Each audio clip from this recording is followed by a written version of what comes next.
Hi there.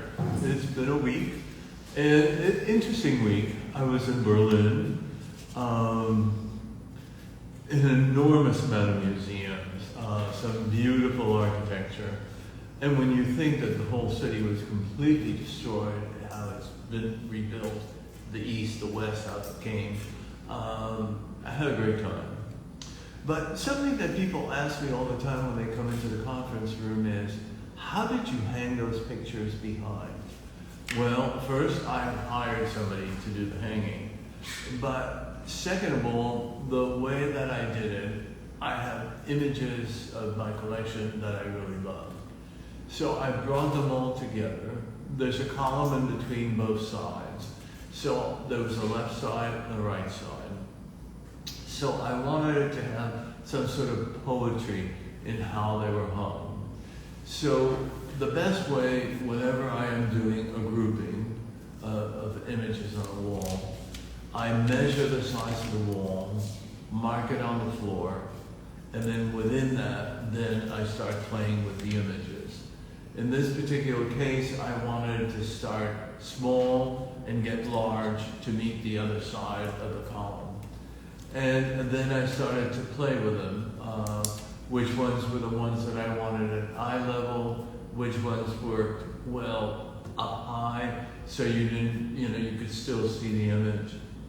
And so that is how I do groupings. I'll never forget, I was doing a plantation in Natchez, Mississippi, and we had a group of around 95 architectural prints that we were hanging in this dining room. And I had never really done anything like that. I've always admired traditional rooms that have all these pictures hanging on the wall. But I always wondered, how the hell did they do it? And Michael Burke, who's the gentleman who owned the plantation, he said, well, before you start, why don't we have some bourbon and water? So we had one, we had two. By the third bourbon and water, I didn't care anymore how I was going to hang them. I went to the first wall, grabbed a nail, nailed it, hung it there, and then went to the other side, hung the other one. And before you knew it, the whole room was completely covered with images. That is not the way to really do it correctly. But how I frame things, I try to match the frame to the image. As you see behind me, a lot of them in white, in wood, in gold, and I try to sort of give it some sort of response to what I am framing. Most of the time I do 1 inch wide by 1 1/4 deep, white or black or silver. Sometimes I do it in wood, depending upon, again, the image. The other thing that through the years I've done is picture ledges, which I love because like this you can move things around. I think when an image is hanging there too long, you stop looking at it. With picture ledges, you have the freedom to move things around, create little stories, have a flower next to an image. It just sort of makes it more participant to the space instead of it just hanging there on the wall.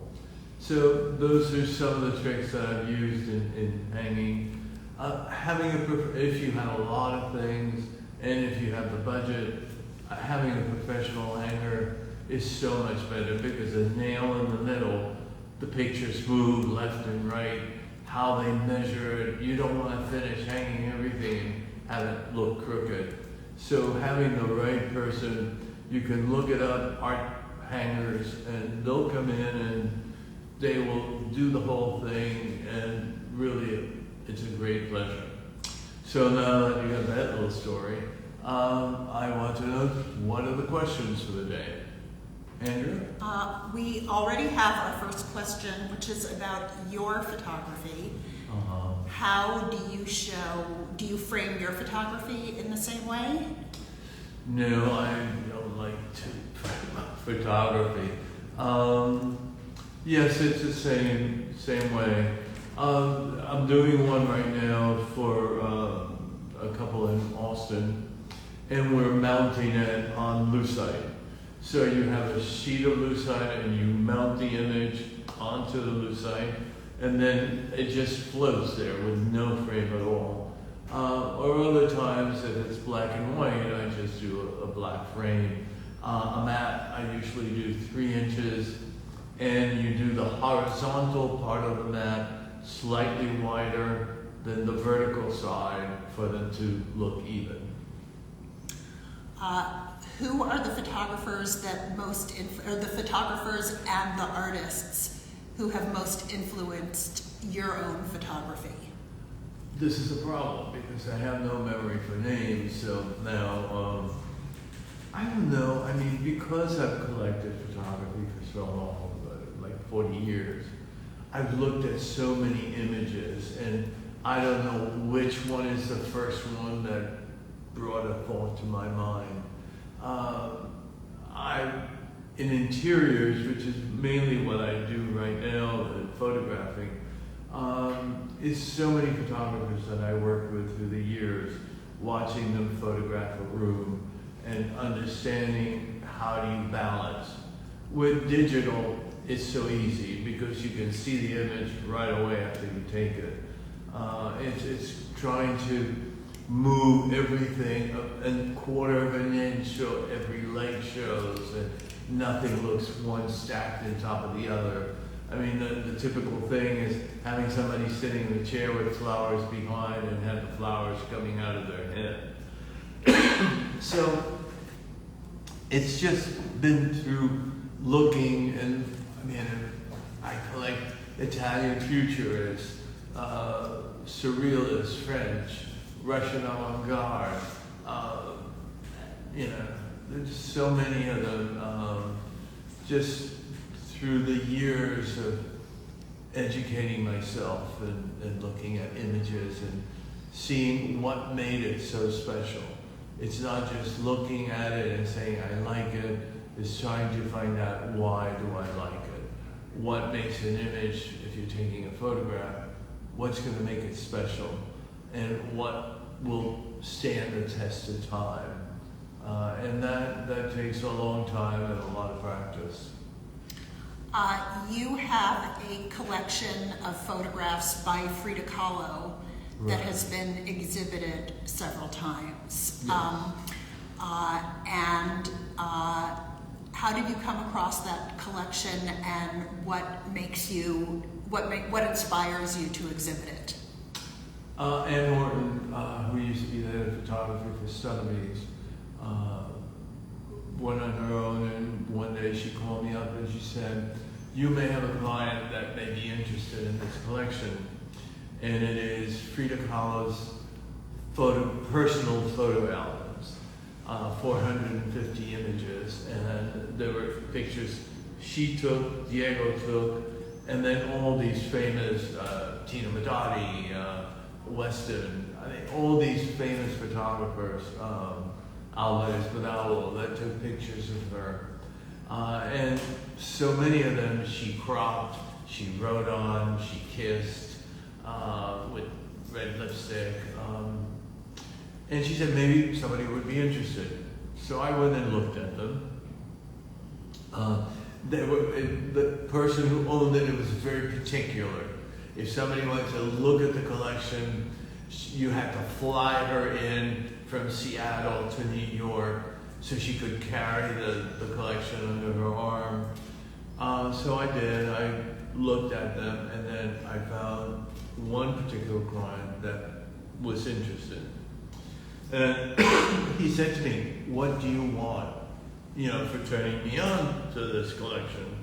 And I said, I would like 3 photographs. And he said, absolutely not. No, I'll give you money, but you can't have any other photographs. So I thought about it, and I thought, well, how often is something like this so personal? Because when you go through the collection, you could smell her, you could feel her.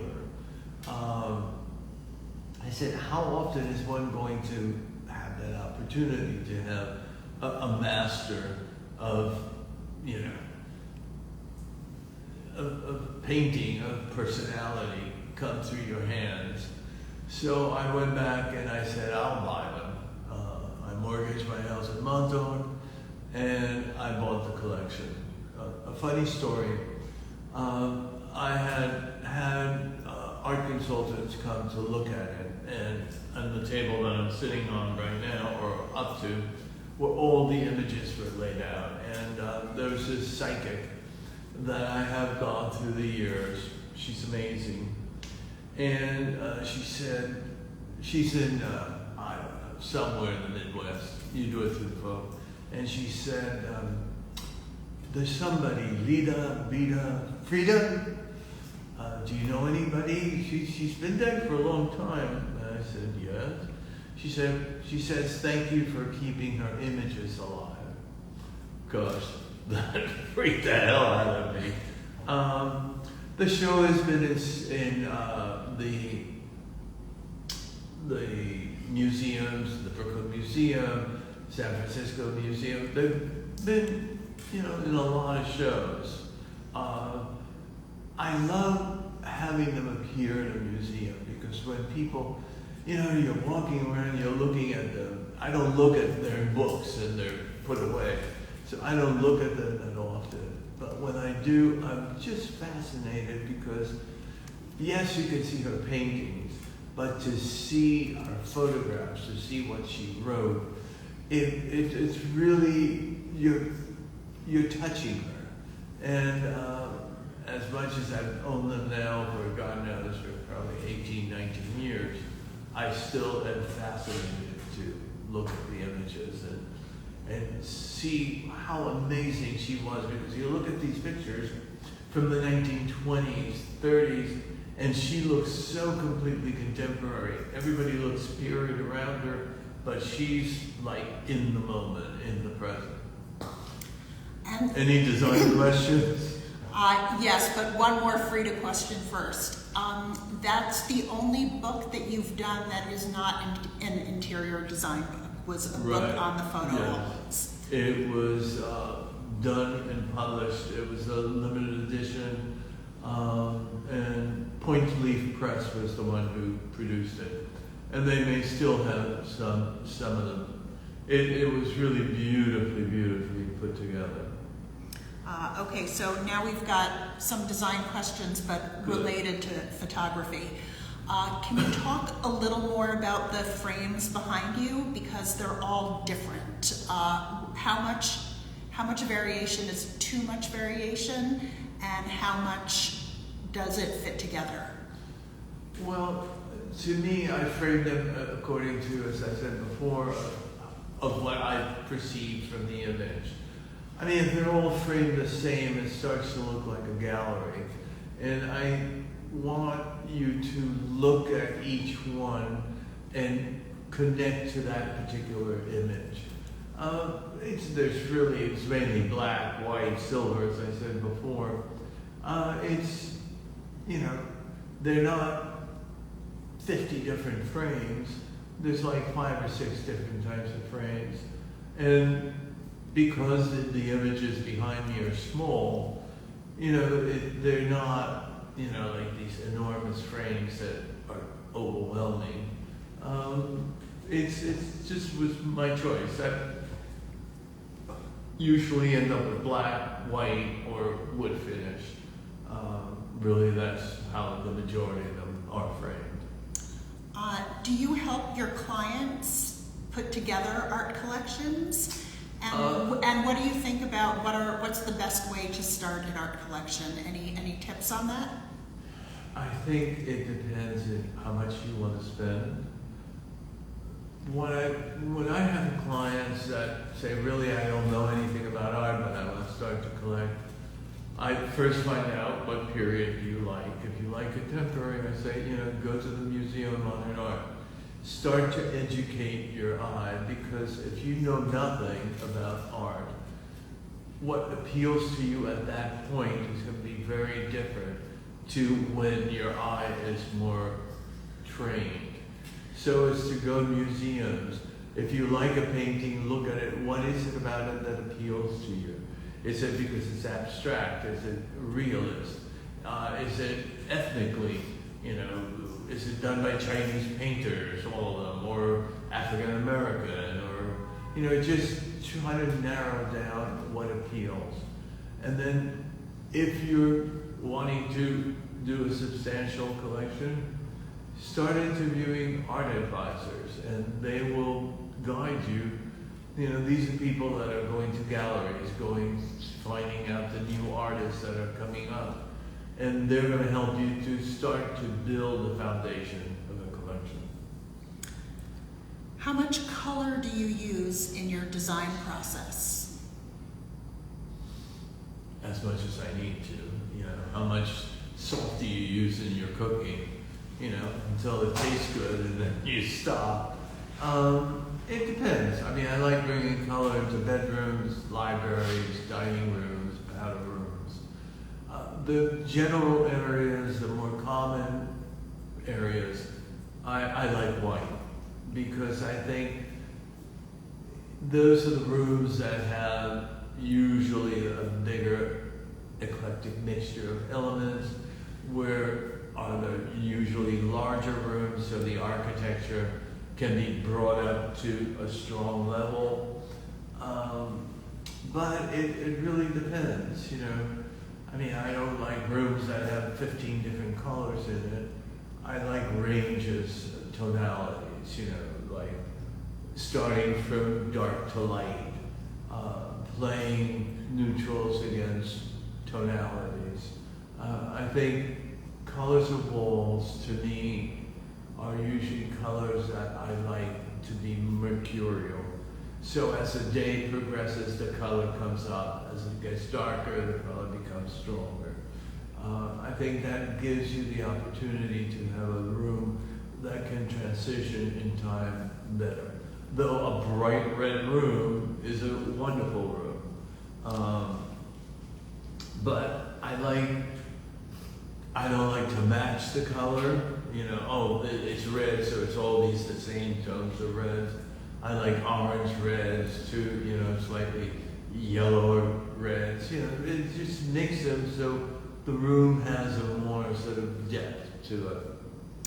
Are there any historical rooms, like the period rooms in the museums, that you have found particularly inspiring? The Metropolitan Museum of Art, the Venetian bedroom, the Adams dining room, at the Frick, the Watteau room, where the paintings of his all.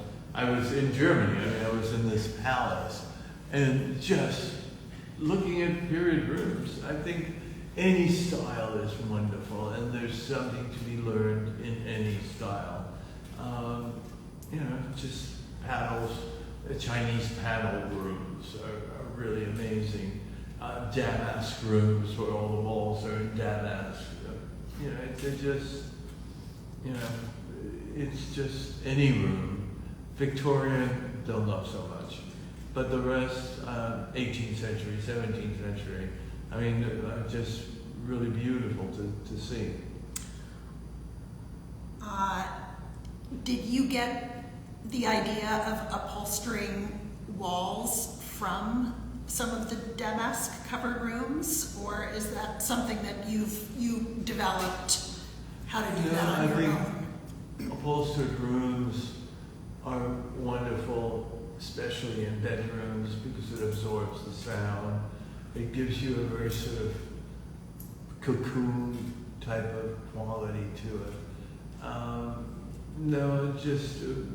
From having people that are able to do beautiful upholstered walls, that's where it comes from.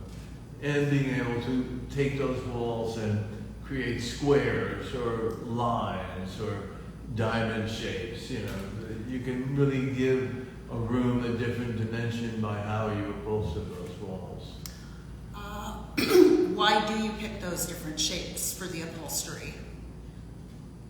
Because I can. Because I think that there's a very subtle way of bringing different emotions to a space. If you're doing squares, it becomes very architectural. If you're doing diamond shapes, it has a more, dramatic quality to it. It's just a way of bringing a different form of detailing or architecture to a space. In vertical, if the room is a short room, you can do vertical stripes that makes it feel taller. Horizontal, if the room is, you want to increase the width of it. The tricks that it's not, I want to upholster it, it's what do you want that upholstery to do?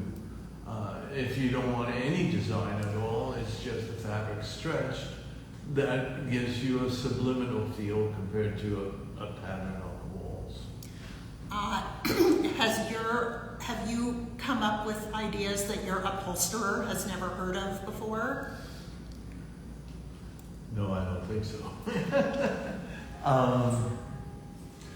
No, it depends who you're working with. If it's somebody that's just accustomed of doing tight upholstered walls, maybe they don't do other things. I was working in a job in Florida, and I wanted, I don't like welting on walls. I like a self-turn, so it just doesn't become a decorative application, but a more architectural application.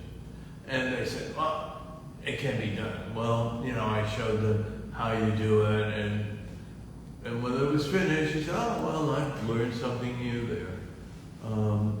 But usually, a good wall upholstery has seen every form of design that you can imagine. Switching from the walls to the floor, when do you use carpets?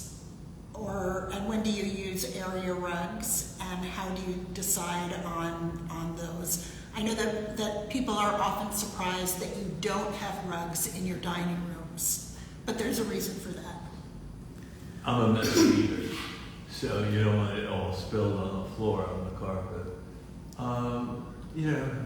I think you're pushing chairs in and out. If there's a carpet, it's going to wear it out. Things spill. I think it's cleaner. You have enough going on with the chairs, the table, the food that's going on to have a rug on the floor. If there's window treatments, that will absorb some of the sound. But I like a dining room that is a little noisier and not just too muffled so it sounds that the room is dead. I like wall-to-wall carpets where I use color because I like to wrap that color from the walls to the floor. Area rugs, if you have beautiful floors, it works well to have an area rug. I sometimes shape the rug in a sort of amoeba shape if you don't want that rug to be linear. And I love beautiful all rugs. A company like Doris Leslie Blau that has beautiful tabrices, and they're like Miss Blau said many years ago, it's like having a poem on the floor. The right rug just is art.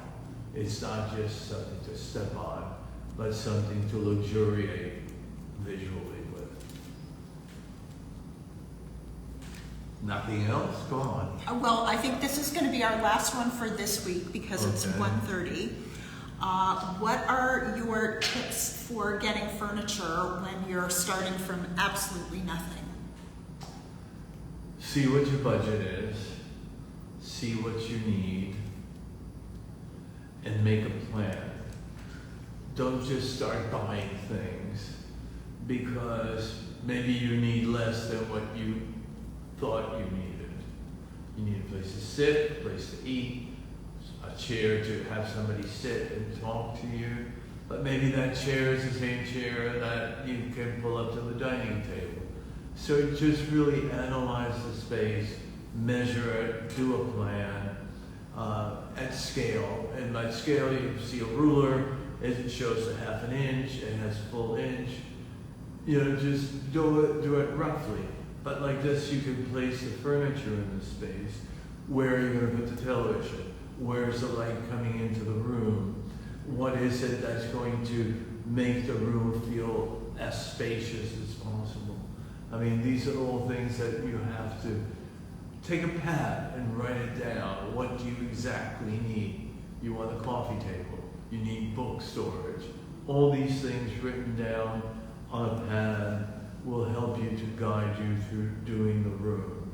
And take your time. I mean, you don't have to do it all at once. You don't have to buy it all at the same time. You know, go to flea markets. You know, Salvation Army, you can find some wonderful sofas that don't have to be reupholstered. Maybe they get slip covered, depending on your budget. These are all things that really can take a space and make it look like a home, not like you walked into a store and bought everything at once. Excellent. And that is it. If you want to say goodbye to your viewers. Is that a question? No, please say goodbye to your viewers. Goodbye, viewers, and see you next week. Bye.